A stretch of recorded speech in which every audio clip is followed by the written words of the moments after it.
It's TK Friday, and today on The Joy of Editing, it's another full edit. I'm calling this one Sunset Serenade. Sit back, relax, and stay tuned. Hello, everyone, and welcome to The Joy of Editing with Dave Kelly. Thank you for joining me again on another TK Friday. Today's image comes to us from Tony Nicolarchi. Thank you, Tony, for the use of your image. And as always, you can download the image as well as the PDF notes. Just go to the description of this video, click on more, scroll down, and you will find links for the image as well as the PDF notes. If you have an image you would like me to edit on a TK Friday, scroll down even further in the description and you will find a Contact Me. Click on that Contact Me and we could talk about doing one of your images on a TK Friday. By the way, if you don't yet own the TK9 plugin for Photoshop, I'll have links in the description below where you can pick it up along with training videos. And right now there is a new free panel you can pick up. It's the TK print panel. So if you're into printing, I highly recommend that you pick it up. It's absolutely free. And then Sean Bagshaw made a video series to go along with this plugin to show you how to use it, so you can download that for free. And right now there is a launch sale going on over at the TK web store. Now, if you'll use my promo code DK15, that will give you 25% off anything you purchase over at the TK web store.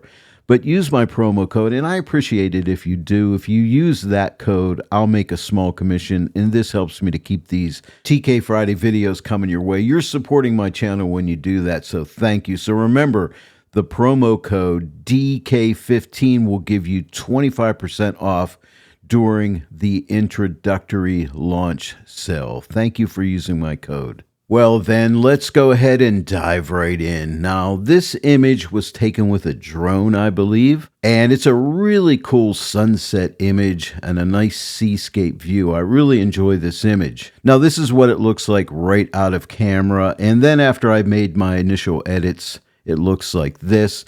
I'm using a linear profile for Tony's camera, and I just made some basic adjustments here. Already the image looks pretty good, but we're going to work on it and see if we can coax some more beauty out of this image with the TK9 plugin for Photoshop. Now, I did not crop this image. This is a 16:9 aspect ratio. And again, just some basic adjustments here.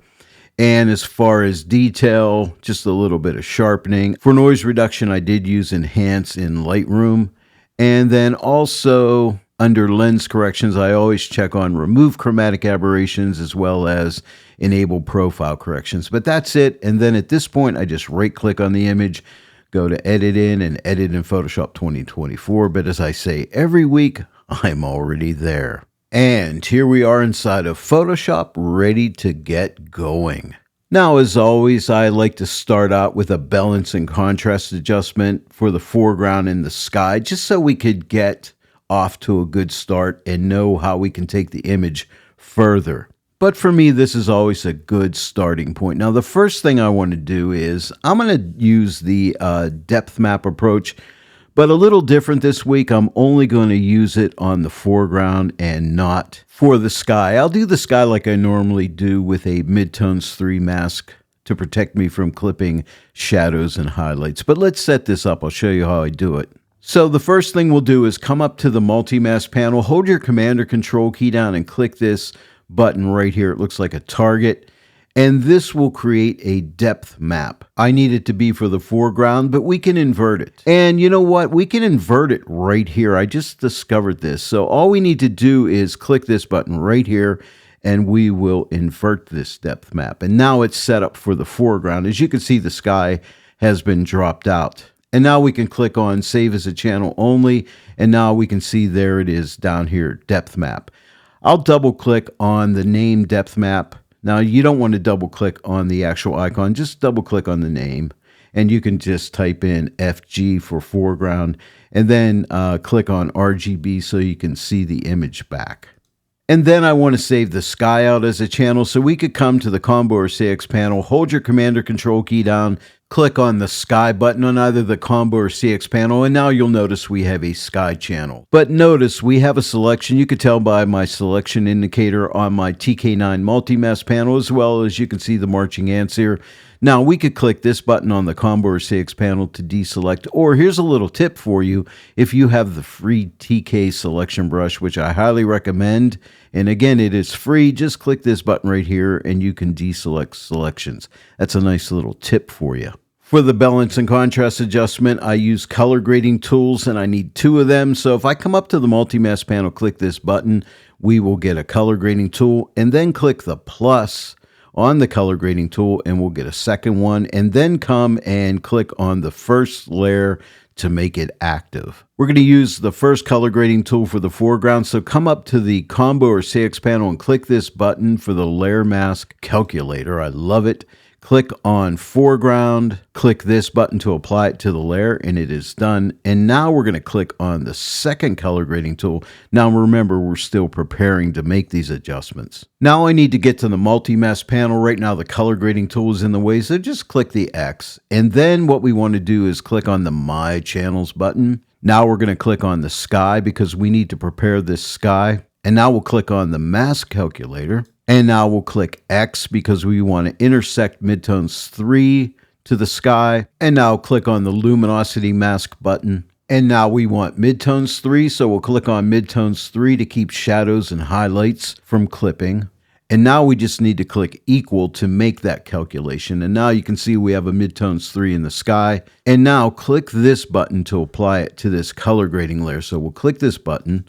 And now you can see there's that mask. And now we're going to make the first color grading tool active by clicking on it. Now you might say, I just see a curves adjustment layer and not a color grading tool. What you need to do is click on that color grading tool button again. And now we have a color grading tool. Now remember this, the color grading tool is actually controlling the curves adjustment, which makes it really easy to use a curves adjustment as far as color grading and lightening, say shadows, midtones, or highlights, as well as darkening them. If you're following the PDF notes, we're on step 3. So now we're going to make the adjustment for the foreground. So I'm going to start by clicking on the midtone button, and I want to lighten up the midtones. So I'm going to drag this slider to the right.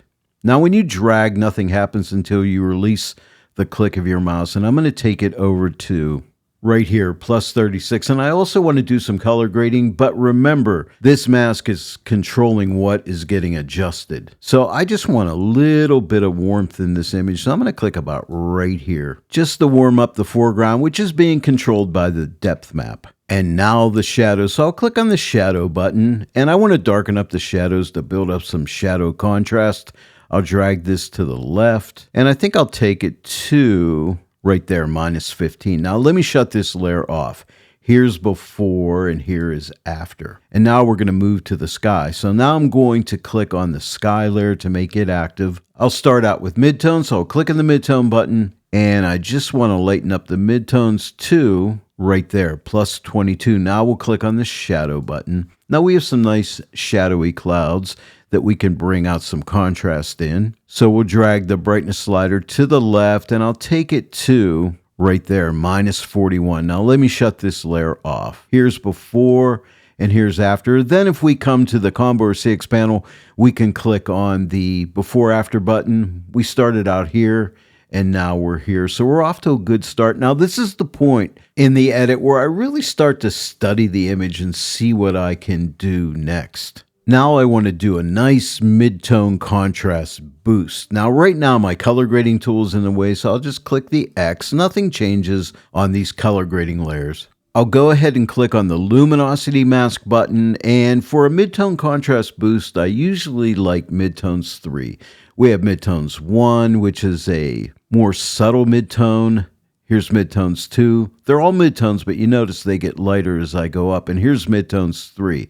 So I do like midtones 3, which will give me a stronger effect in midtone contrast. And I will output this to a curves adjustment layer. So I'll click this button on the multi-mask panel, and I'll use a preset. I always like to use a preset here. Right now it's set for default. This is a drop-down.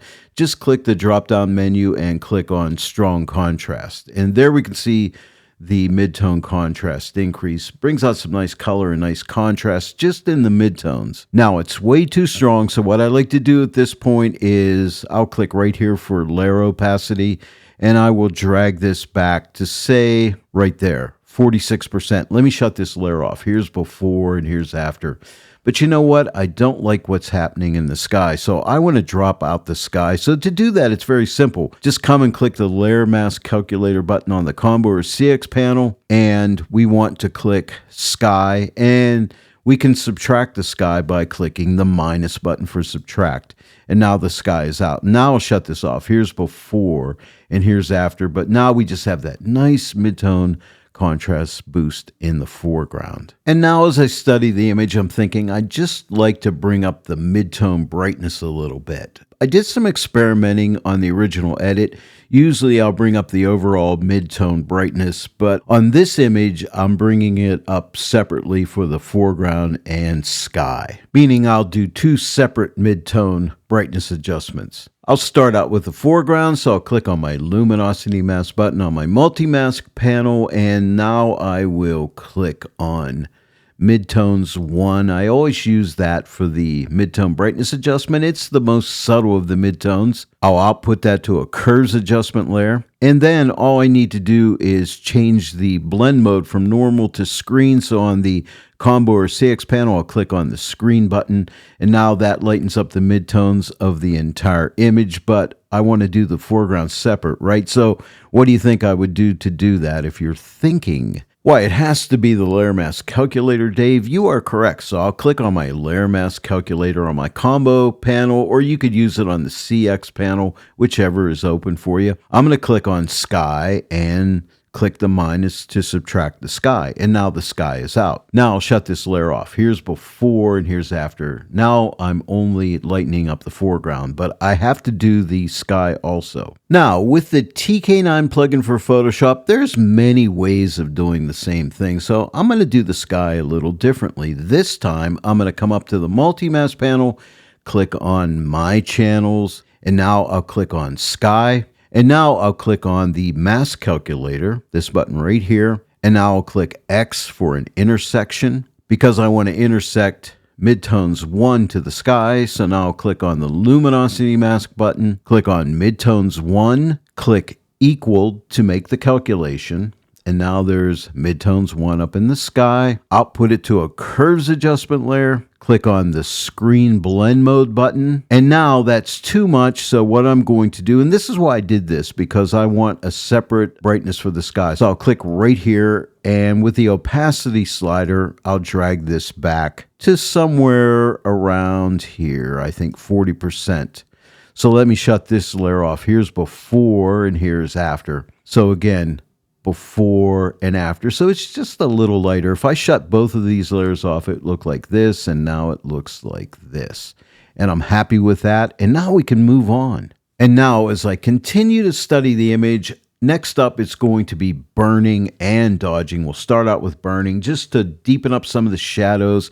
Burning and dodging is very effective to really sculpt this image, to really make it your own. And I'll be doing some freehand burning and dodging, but I will be using the aid of Blend Diff to help me. And it's a really great tool to help you to burn and dodge. And what I mean by that, if you're a little bit sloppy with your freehand burning and dodging, Blend Diff will really help you keep in the areas that you want to burn or dodge. I'm burning first, so we need to set this up. So what we're going to do is click on the Blend Diff mask generation button on the multi-mask panel. This lets you make a mask out of Blend Diff, but I don't want a mask. I want to use Blend Diff on the layer, and I'll show you a little trick to do that. Now remember, I want to burn, so let me click on Darks 1. I want to target the range that I want to get. This is Darks 1. It's a little too broad. The lighter areas will be the areas getting burned.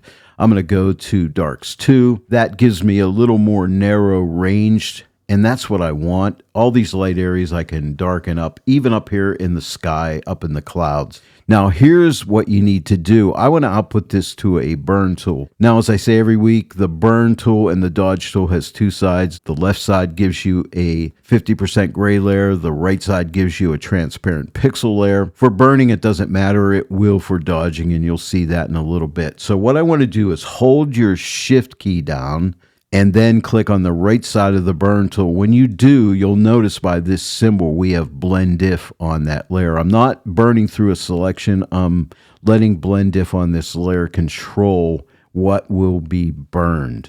Now, when you burn, you're set up with a black brush. And right now, I have my opacity set at 10%. That's what I want.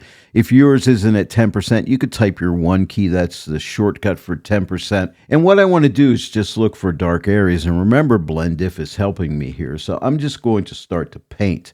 Now, every time I paint, and then if I lift my brush and paint again, like I did there, and paint over this again, it'll get a little darker. I'll get this started. I don't want to make you wait while I do this entire image because you will get really bored. And I don't want that to happen. So I'll just do this for a little bit. And again, I'm looking for any kind of dark areas. And remember, blend diff is only targeting those very dark areas that I have selected. And even up here in the sky, I'll be doing some painting up here in the sky as well, just to darken up some of these little cloud areas here. And again, remember that when you paint once, you'll be applying a certain amount of paint. I'm at 10% opacity.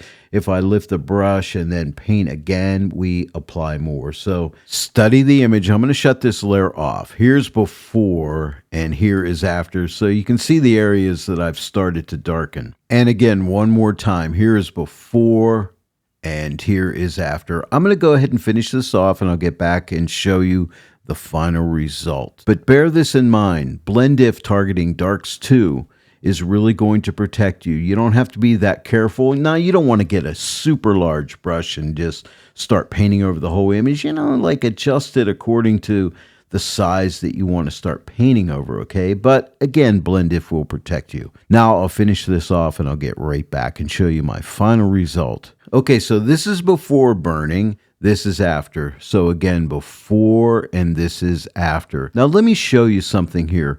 If I come and click on this button on the multi-mask panel, we will enter into Edit Blend Diff where we could edit our blend diff. Now you'll notice, see where it says gray, the little checkbox? Watch what happens if I uncheck this. This is what this looks like without blend diff on it. You can see it's horrible. It's really, really bad. If I click the double arrow button, you could see all the paint strokes that I painted in there. Let me check on gray again, but you see how it's targeting the areas more tightly, if that's a good word. I think it is. Let me shut off the overlay by clicking this button again. And now another thing you can do is we were on darks 2. Let's see what it looks like on darks 1. Here's darks 1. See, it's a stronger effect. Here's darks 2, which is the one I like, and here's darks 3. It's less. But if I shut this layer off, you can see here's before and here's after. But let me go back to darks 2. And let's see a before and after. Here's before and here's after. Now, another thing you can do, see these circles? These are called handles. You can adjust these and fine tune this. You don't have to settle for, say, darks 1, 2, 3, 4, 5, and 6 or whatever. You can fine tune with these handles, which is really nice. And now that I'm done burning, we can go into dodging or lightening. Now, right now, my Edit Blend Diff panel is in the way. Click the X. Nothing changes on this layer. And now what we're going to do is click this Blend Diff Mask Generation button again. And this time we want to find the lights we want to target. This is lights 1 by default. Here is lights 2. And let's try lights 3. I think lights 3, see, we'll hit these ranges down in here. I think lights 3 is going to be the one. We can always come back and change this later, which is the beauty of blend diff. I'll be dodging, so I need to output this to a dodge tool. Now, this time the right side does matter, the transparent pixel layer, which you'll see here shortly. I'm going to hold my shift key down and click on the right side of the dodge tool. And now you can see by the symbol here, I'm using blend diff on this layer targeting lights 3. Now I'm still using a 10% brush. If you don't have 10%, you can use your shortcut of 1 to get you 10%. You're painting with white paint and we'll start dodging. And again, I'll get this started. I'll start painting and show you how I do this. And then I'll pause the video and finish it off and get right back. So I'm going to get a little bit larger brush and I'm going to paint across here once, twice. Now I've lifted the brush. I'm going to come back in here. I can paint over this dark rock. It won't really matter because the blend diff is protecting it. And so I'm just looking for some light areas even down in here, over here like this. Up in here, I can just paint across here. I'll even come up here in the sky and maybe lighten up some of these little lighter areas up in here like this. I'll pause the video now and finish it off and get back and show you the final result. I am back now. This is before the dodging, and now let me turn the dodge layer on. Here is after. Again, before and now after. And now what I want to do, remember I used the transparent pixel layer. So I'm going to show you what I can do. I want to add saturation to the areas that I've dodged. A lot of these orange tones can come up with some saturation, and I've already dodged, so I can take advantage of this dodge layer to save me a little bit of time. And let me show you how to do it. On this transparent dodge pixel layer, hold your Command or Control key down and click right here. And that'll load that up as a selection. See the marching ants, as well as you can see my selection indicator on my multi-mask panel. Now what I'm going to do is click on the Hue Saturation Adjustment Layer button, and when I do, I get a Hue Saturation Adjustment Layer, and you can see the mask right here. Now I want you to notice something. If I click the double arrow on the combo panel, you can see that is very sloppy, wouldn't you say? Because remember, blend diff is controlling this and containing this. So let me shut this back off. But what I want to do is increase this saturation. So I'm going to increase this saturation up to like, I think right there, 60%. But as you can see, it's way too much and it's targeting areas that I don't want to target. But you know what? We can use blend diff on this layer. And this time we'll click on this button for edit blend diff. Let's try lights 1. I'll click on it. That's lights 1, and now I'm going to click on lights 2. And you see how that targets it? Now if I click the double arrow magenta, you can see we're just targeting those areas. Now if you want to tighten it up even more, you could try like lights 3. But you know what? I think I like lights 2. So I'm going to click on lights 2. Now let me shut off this Hue Saturation Adjustment layer. Here's before and here's after.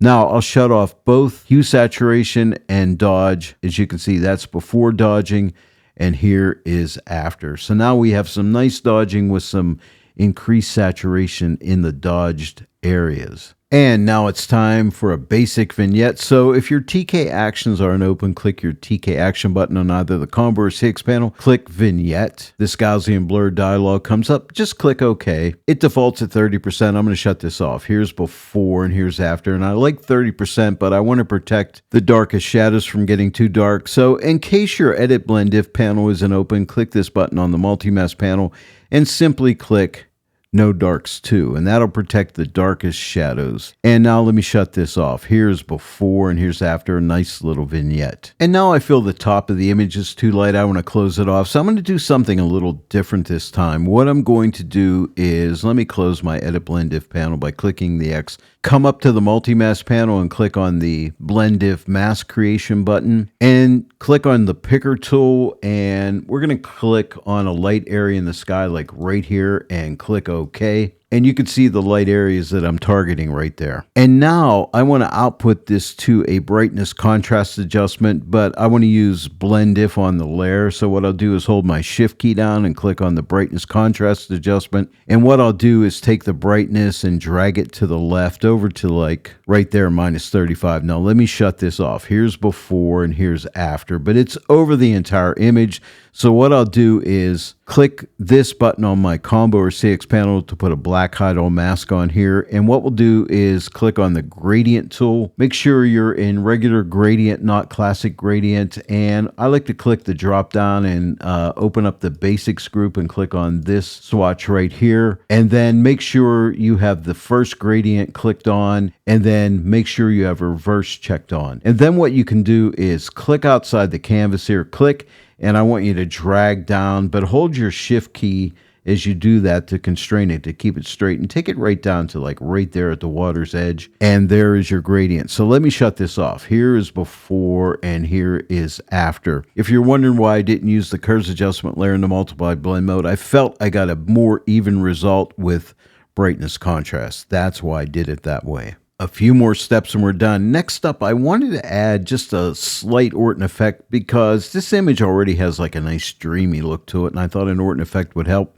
If your TK actions are unopened, click your TK button and then just look for Orton effect. Just the basic Orton effect. I'm going to click on it and a Gaussian blur dialog comes up and it's way too much, but I'm just going to click OK and take it the way it is. And then I'm just going to come to the opacity of this group and click here and take this way back to like 20%. So let me shut this off. Before and after. Adds a little contrast, a slight amount of glow, and just a real nice ethereal look. Again, before and after. After that Orton effect, I need to increase the exposure a little bit, so I'll use an exposure adjustment. Right now, we need to collapse this group by clicking right here, or else the exposure adjustment will go in that group, and I don't want that. So I'm going to come up to the multi-mask panel, click this button here for the exposure adjustment. I'm going to click right here to highlight this field, hold my shift key down and click my up arrow one time. That adds 1/10 of a stop and that's it. Let me shut this off. Here is before and here's after a slight lightening. Now I'd like to just add a little warmth to the foreground up to around here and also a little bit of cooling to the shadows, not much. To do that, I'll use a color grading tool, so I'll click on my color grading tool button. And what I want to do is just click on midtones first and just warm those up a little bit, somewhere right around here. And then I'm going to click on shadows and just slightly tint those shadows with a little bit of blue to offset that. Warm tone I added to the midtones. Maybe not quite as much, maybe to right about there. I think that's better. And now what I want to do, I don't want it over the entire image. I just want it in the foreground. So I'll click this button right here on the combo panel to put a black mask on there. And I'll use another gradient tool. And I'm going to click right here. Click, hold my shift key down and drag up. And I only want to go to like right about here, just like that. Now, let me shut this off. And if we don't want to see this line, we can click right here. I'm going to shut this off. Here is before and here is after. It's too strong, so I'm going to click right here and pull back on the opacity to like right there at 55%. Here's the before and here is the after. Slightly warming the midtones and cooling the shadows. Only in the foreground and a little bit of the sky. We're down to the last step. And I just want to say I paused the video. I felt this was not quite warm enough, so I just moved this puck down a little bit to this area right here, just to warm it up just a little bit more. And now the last thing I want to do is some of the light areas up in the sky here, I just want to darken up a bit. I will be burning those. This time I'll do it differently. I've been using Blend If. I'm going to get rid of my color grading tool panel by clicking on the X. Nothing changes here. This time I'll click on my zone mask button and I want some of the light areas up here that I just want to darken a little bit. I'm going to click right here and click OK. And now you can see the areas that I am targeting. I'm not going to make any refinements here. I'm just going to output this to a burn tool. I'm using the right side again, a transparent pixel layer. Now it's in the soft light blend mode as it always is. And now with a brush, I'll be painting with 10% opacity. By the way, I'm painting through a selection and a nice big brush. And what I'm going to do is just paint along here like this. You see this? Right down to about here. That's one pass I've lifted. I'm going to paint one more time. I may go in here one more time. I just think that looks better, and it's only targeting those light tones. Now let me shut this off. Here is before and here's after, and I think that is it. Now let's take a look at the overall before and after. I'm going to click my before after button on my combo panel. We started out here and we end up here. And I'm really happy with this edit, and I hope you give this a try. Download the PDF notes as well as the image. Well, there it is, everyone. Another TK Friday comes to a close. I hope you enjoyed today's full edit. If you enjoyed today's tutorial, please give it a like and share it with your friends. And if you're not yet a subscriber to my channel, please subscribe. Click that bell notification icon. Click all so that you'll receive all notifications. And then every time I upload a new tutorial, you'll get notified about it. I want to thank each and every one of you for joining me today in the Joy of Editing with Dave Kelly. I'll see you all right here next time. But until then, happy editing.